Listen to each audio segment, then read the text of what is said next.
tumefika hapa tulipo kwa sababu ya ubinafsi hasa wa Chama cha Mapinduzi. Tanzania ni sisi. Tanzania ni sisi wote. Tujenge pamoja kwa sababu Tanzania ni sisi wote. Kumekuwa na hiyo na huo ubinafsi. Na ubinafsi huo umekwenda mpaka hata vyama vingine watu wanaweza kufikiria kwamba labda ni sisi ndio tunamiliki ukweli na haki na nini. Hapana. Sisi Chauma tunaamini injini ya Watanzania. Vyama vya siasa na wasio kuwepo kwenye vyama wana haki na nchi hii, lazima tukae pamoja, tuijenge pamoja. Kwa hiyo ndio kauli mbiu yetu tunakwenda. Lengo kubwa ni kuwaunganisha Watanzania. Ili tukisema katiba mpya, na sisi tulishasema Chauma tutawaongoza Watanzania katika kudai katiba bora. Na ili tuweze kupata katiba bora, sisi tulisema hatutasema tu tunataka katiba mpya, tunataka katiba mpya. Tutawaambia ni ibara zipi ambazo ni adui wa maendeleo yao kwenye katiba ya nchi. Tutawaambia ni ibara zipi inabidi ziingizwe ili tuweze kupata katiba nzuri. Hatutaki katiba mpya kwa maana ya jalada lake, tunataka katiba mpya kwa maana kwamba ina mambo mapya, inaweza kututoa hapa ikatupeleka mahali ambapo tunategemea kwenda kama Watanzania. Kwa hiyo sisi tulishatengeneza na nishawaambia kwamba sisi tunalandama tayari ya katiba ya nchi inetuonyesha kwamba kila ibara ikoje, na tumeonyesha ibara ipi inatakiwa iondoke. Na kuna watu wanauliza sasa, mkifanya hivyo sinakuwa ni marekebisho ya katiba? Hatutaanza upya kwa sababu hatuandiki kutoka sifuri. Tunaanza mahali tulipo. Tulisema katiba hii si kwa maoni ya Chauma, tuianze kuiandika kwa kutumia katiba iliyopo, maana ipo. Rasimu ya Warioba maana ipo. Na katiba pendekezwa maana zipo. Hizo ni nyaraka ambazo zipo na maoni ya sasa ya Watanzania, kwa sababu hivyo vitu vyote vimefanyika miaka imepita, kwa na maoni ya sasa ya Watanzania. Kwa hiyo tutakwenda kuongoza namna hiyo, lakini kauli mbiu ya operation yetu ni tujenge pamoja, Tanzania ni sisi. Sasa nimesema tutapita maeneo hayo kwa ajili ya awamu ya kwanza, na tutarejea kadiri ambavyo rasilimali zitatubeba. Hiyo ni ya kwanza.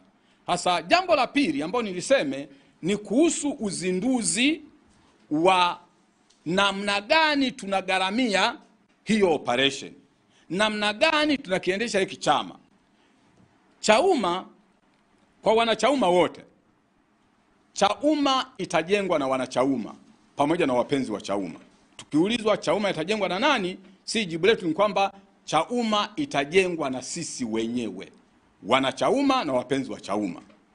Kwenye kikao cha halmashauri kuu wakati tunapitisha bajeti, mapato namba moja ya chama ambao tulijadili, maana tunapopitisha bajeti utasema mapato, vyanzo vya mapato na matumizi yake. Chanzo kimoja kikubwa cha mapato ni ada na viongozi. Tulikubaliana tuna wabunge watatu, tulikubaliana na wabunge wameshahidi watachangia na tutaweka mkeka leo tuanza kuuona. Kwa hiyo mkeka leo tuanza kuuona. Kwa hiyo kutakuwa na michango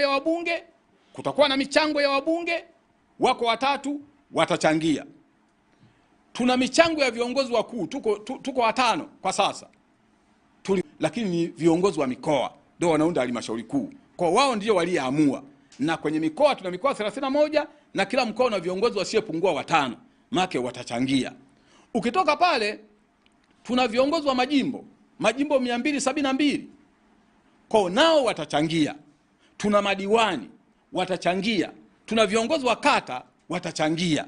Kwa tutachangia, tunaanza harambee hiyo leo, tuchangie mpaka Ijumaa tutakuwa tumejua tuna shilingi ngapi, ili tuweze kuondoka na watu waendelee kuchangia ili chama hiki kiweze kujengwa. Kwa hiyo tunakwenda hiki chama tunakwenda kufanya nini? Kitu cha kwanza kabisa, kwa mujibu wa halmashauri kuu tulikubaliana twende tukakusanye maoni ya wanachama wetu kuhusu maboresho ya katiba ya chama. Maana yake tulikubali kwenye mkutano mkuu tarehe 7 mwezi wa 8 2025 kwamba katiba yetu inahitaji kufanyiwa maboresho makubwa sana. Kwa hiyo tunapofanya maboresho ya katiba na tuseme kidemokrasia, lazima wanachama na viongozi watoe maoni yao. Tulishakaa hapa na nishatangaza tena. Tulishakaa hapa tukatengeneza waraka wa kukusanyia maoni kwa Kiingereza inaitwa white paper, ambayo imeainisha ina kolamu 4. Kolamu ya kwanza inaeleza ibara za katiba zilivyo kama zilivyo leo. Kolamu ya pili inaeleza maoni ya waraka ni nini kuhusu ibara hiyo, aidha iondoke au ibaki ilivyo au isomeke hivi au iingizwe ibara mpya. Kolamu ya tatu inatoa sababu kwa nini kinapendekezwa hicho kinachopendekezwa. Kama kolamu ya kwanza ibara iko hivi, kolamu ya pili inasema ibara hii iondolewe, kolamu ya tatu inasema kwa nini hii ibara iondolewe. Na mwisho, kolamu ya mwisho ndo nafasi ya mwanachama au kiongozi kutoa maoni yake. Tumetaka mtu anayetoa maoni lazima kwanza ajue ibara iliyoko inasema nini. Cha pili, ajue kwamba nani mapendekezo ya waraka yanasema nini. Cha tatu, ajue sababu ya mapendekezo hayo ni nini. Na cha mwisho sasa, yeye akisoma hayo yote inaweza kumuongoza kutoa nini, kutoa maoni. Kwa sababu hata mnyewe mtakubaliana na mimi kwamba ni ngumu sana ungetupiwa hata katiba ya nchi hapo tukasema toa maoni yako kuhusu katiba ibadilishwe namna gani. Unaweza kukuta umesoma kitu kimoja tu ukatoa maoni kwenye hicho kitu kimoja, lakini ukiwekewa namna hiyo unaweza ukapitia ukatoa maoni maeneo yote. Kwa sisi tunakwenda, cha kwanza kwenda kukusanya hayo maoni, lakini cha pili ni kwenda kuwasaidia Watanzania kupaza sauti ya kilio chao. Watanzania wana kilio.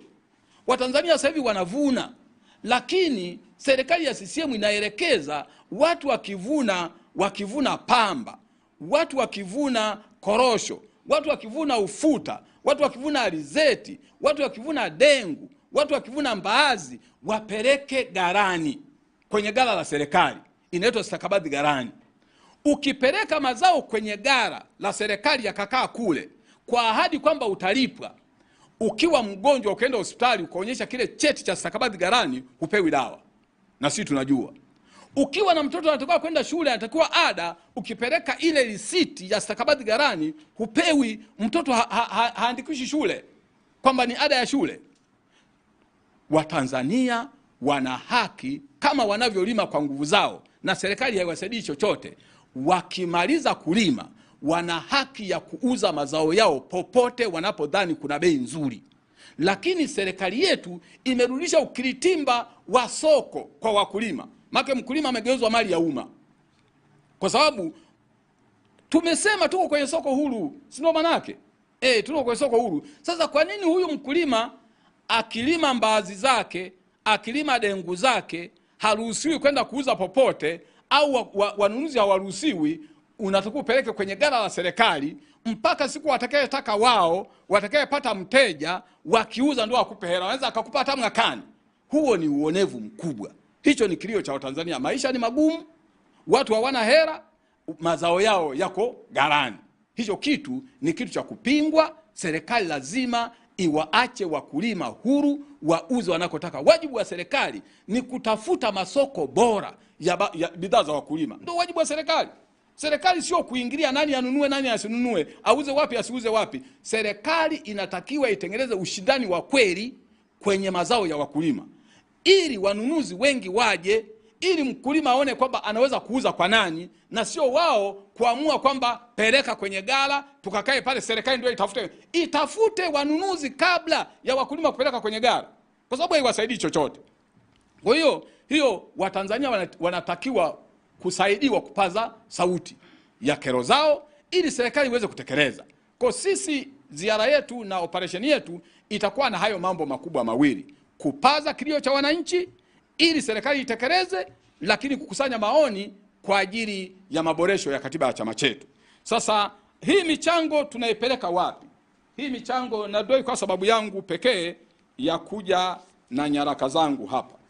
Kwa hiyo hii michango tunataka ielekezwe kwenye akaunti hizi hapa.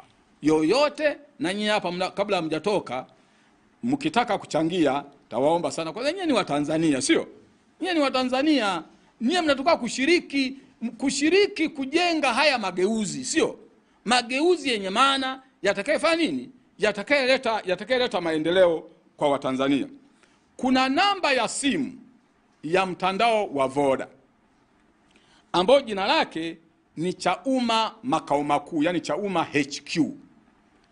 Namba hiyo ni 0746 53 33 12. Namba ya Voda ambayo ni 0746 53 33 12. Jina lake itakuwa ni Chauma HQ. Ukituma hapo chochote ulichonacho, tunakuomba sana Mtanzania, mwana Chauma, mpenzi wa Chauma, mpenda mabadiliko, mtu ambaye unajua kwamba Chauma inaweza ikabeba sauti ya Watanzania, tuchangie kupitia namba hiyo. Lakini kuna yule ambaye anaweza kwenda kupeleka hela benki. Kuna akaunti ya chama ya benki ya CRDB, akaunti ya chama ya benki ya CRDB ambazo namba zake ni 100 16 69 51 28. Narudia, ni CRDB Bank. Jina la akaunti ni Chama cha Ukombozi wa Umma Chauma. Namba yake ni 100 16 69 51 28. Hiyo ni account ya benki CRDB na jina lake ni Chama cha Ukombozi wa Umma Chauma. Kwa hiyo hizo njia mbili, ambaye anaona kwamba hawezi mpaka aende benki akatoe, anatumia hiyo line ya Voda. Ambaye anaweza kuona kwamba anaweza kwenda benki akachangie, anakwenda kuchangia. Ukichangia katika majukwaa hayo mawili, katika namba hizo yoyote kati ya hizo mbili, hela yako inafika na inakuwa salama, na sisi tutawaeleza Watanzania tumepata kiasi gani, tumetumiaje. Sisi hata tukipata mkononi, tutazipeleka benki, tutazipeleka kwenye namba ya simu, ili tuhakikishe kwamba hela za chama zinakusanywa kwa usahihi na zinatumika kwa usahihi. Kwa ndugu zanguni, tulitaka tuseme hayo. Nimesema tuna mambo mawili. Jambo la kwanza ni kuzindua, kueleza operation yetu ya Tujenge Pamoja, Tanzania ni Sisi. Nimeeleza itapita mikoa gani, nimeeleza inaanza lini na inaanzia wapi na inamalizikia wapi, lakini baadaye nimeeleza kwamba tuna mkakati wa kutafuta fedha, kutafuta rasilimali ili tuweze kufanya hiyo operation. Na rasilimali hizo tunaanza kuzitafuta kuanzia kwa viongozi wenyewe. Tunaanza sisi wenyewe, yani leo haijafika jioni, lazima wabunge wetu wote watakuwa wameshachanga, viongozi wakuu watakuwa wameshachanga wote, wajumbe wa kamati kuu watakuwa wameshachanga wote tayari. Sasa tushakubaliana. Baada ya hapo tutaendelea kuwaomba wengine, na nyie mtuunge mkono, mtushike mkono, tuweze kupeleka hili gurudumu mbele. Mungu awabariki sana. Wasalamu alaykum.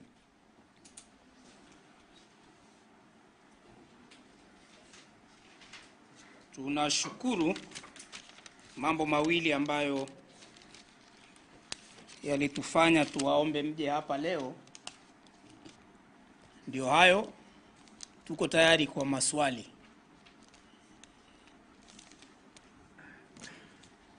Haya, ngoja nianzie hapa karibu.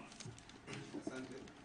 Kwa majina naitwa Suleiman Hamisi, natokea Digital TV. Swali langu la kwanza ni kuhusiana na malengo ya Chauma, kuhusiana na hiyo tujenge pamoja. Lengo lenu ni kukusanya kiasi gani? Alafu kitu kingine, mtatumia jukwaa gani kuzungumza na wanachauma? Kwa sababu tunavyojua kuna changamoto ya kufungiwa shughuli za siasa kwa nchi yetu. Kwa hiyo nyinyi kama Chauma mtatumia jukwaa gani kuwasiliana na wadau ama wanachama wa Chauma? Shukrani sana kwa swali zuri. La pili, Tuzo nilikuona baba. Lakini naomba niweke sawa hilo la pili. Kwamba Kwanza nataka nijue hiyo operation inaanza rasmi lini? Yaani inaanza lini? Nijue na itaenda hadi lini? Lakini pia ndani ya huo muda labda mnatarajia inagharimu kiasi gani cha bajeti? Asante. Ndio dada.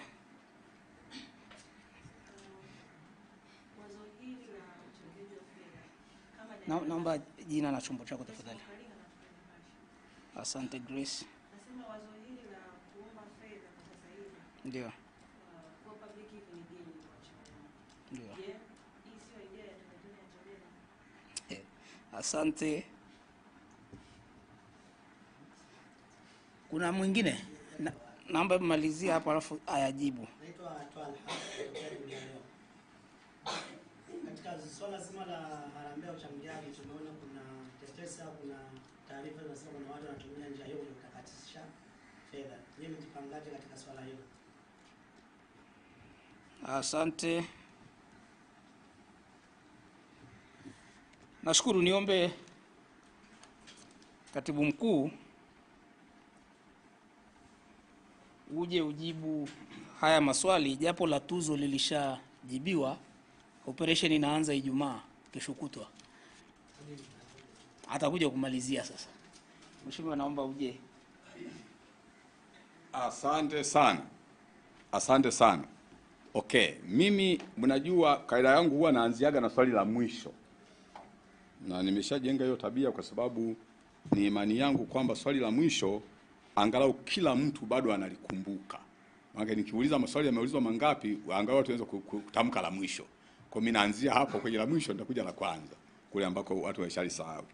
Sasa anasema michango inatumika watu wengine wanasema inatumika kutakatisha fedha. Nyie mmejipangaje kwa hilo? Sisi hatujawahi na hatuwezi kuwa na mpango wa kutakatisha fedha. So pesa za kutakatisha hatuna. Hizo pesa chafu hatuna hadi tuzitakatishe kwa kuchangisha.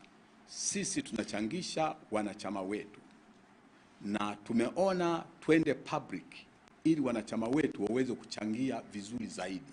Tuweke forum ambazo ziko wazi ambao wanachama na wapenzi wengine wanaweza akachangia huko, kwa sababu usipoweka public shida yake ni moja, kwamba watu wanaweza wasijue wanachangaje usipokuwa na mifumo ya kuchangia, na wakiamua kuchangia wanaweza kuleta fedha mkononi.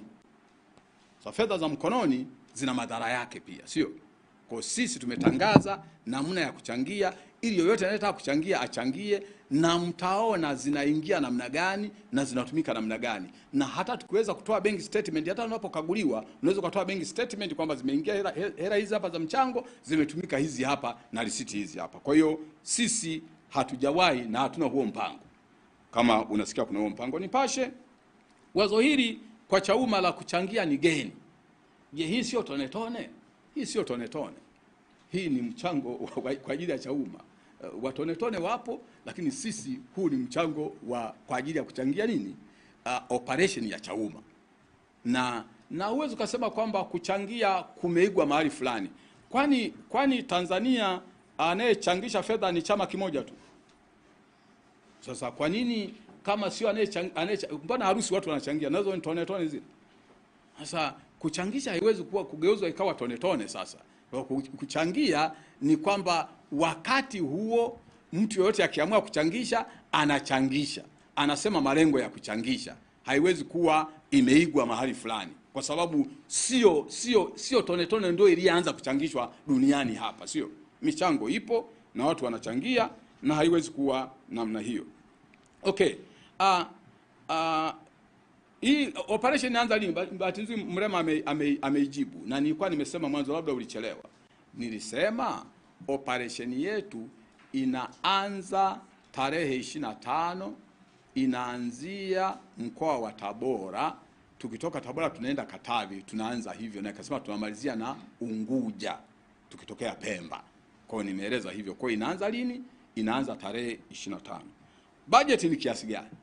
Okay, budget yetu kwa hii operation yote ambayo tumeshaitengeneza tunahitaji karibu milioni 186.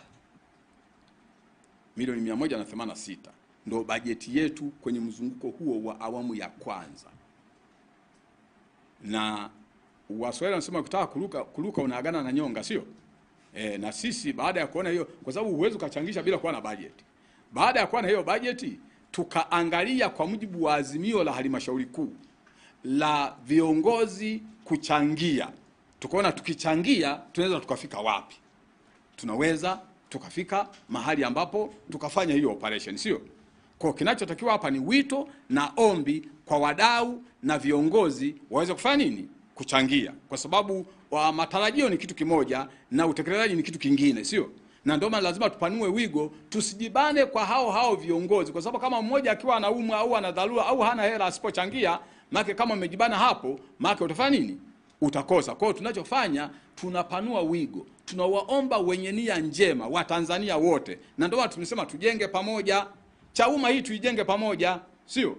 Nchi hii tuijenge pamoja. Ili tuache kutuumiana, tukubaliane tujenge pamoja, sio? Kwa sasa tunapoita kwamba njooni tujenge pamoja, njooni tujenge pamoja. Chauma ni yetu wote, wale walio wanachauma na wanayependa mabadiliko, lakini injini yetu wote tujenge pamoja. Kwa hiyo iko namna hiyo. Lakini la mwanzo Bwana Suleiman Hamis, nimeshajibu swali lake. Lengo ni kukusanya kiasi gani? Kwa hiyo nimeshalisema hapo na ni mwanzo. Lengo sio kukusanya hicho kiwango cha bajeti tu, sio ya awamu ya kwanza. Lengo linakuwa ni kukusanya kadiri inavyowezekana ili tuweze kwenda na awamu ya kwanza, tuje awamu ya pili na tuweze kufanya kazi ya kujenga chama, sio? Lakini unatengeneza bajeti awamu kwa awamu, sio? Unatengeneza bajeti awamu kwa awamu. Sio kwamba ikifika sasa milioni 186 nilizosema za awamu ya kwanza, tunasema basi stop, hakuna tena, hatutaki tena nini? Hatutaki michango tena. Sio ukafikiria hivyo Bwana Hamisi, kwamba kufikia kwamba sasa tutafika pale sababu imetosha, tunaendelea kwa sababu chama hiki lazima kiendelee. Tunaendelea kwa sababu chama hiki lazima kijengwe. Chama hiki lazima kijengwe na wanachama na wapenzi wa chama. Kwa hiyo tutajenga pamoja. Kwa hiyo tunakwenda namna hiyo. Kwa hiyo hakuna kiwango sema kwamba lengo letu ni kiwango hiki cha mwisho. Nimesema kwenye awamu ya kwanza. Mikutano imefungiwa. Sasa nyie mnawasilianaje na wanachama? Sisi tunajua kwamba mikutano imefungiwa, japo kama imefungiwa kinyume na sheria, na nishasema tena, sio? Kinyume na nini? Na sheria. Wakati yanashughulikiwa hayo mambo ya kisheria ya kwamba mikutano imezuiwa kinyume cha sheria, sisi tunakwenda kufanya vikao vya ndani na wanachama wetu na wapenzi wetu. Tutakaa nao vikao vya ndani. Lengo letu waweze viongozi na wanachama kwenye ngazi zote watoe maoni kuhusu maboresho ya katiba yao, tujadiliane nao kuhusu changamoto zao za maisha, tujadiliane nao kuhusu katiba ya nchi, lakini tutafanya hiyo kazi underground, tutafanya hiyo kazi kwenye vikao vya ndani. Kwa hiyo tutawachana nao kwa kutumia vikao vya ndani, hatuendi kufanya mikutano ya hadhara. Nadhani kwa maswali ambayo mimi niliyaandika ni hayo. Sasa mengine labda sikuyaandika, na kama sikuyaandika mnaweza mkarejea na kwa ruhusa ya Mrema tukafafanua. Asanteni sana. Asante, nafikiri ameyajibu yote awamu ya pili na ya mwisho. Haya, tuendelee. Dada kule. Page. Ndio.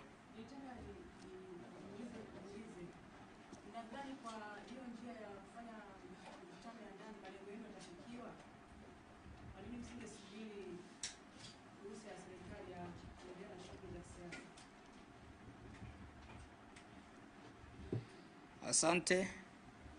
Ndio. Mimi niko na swali.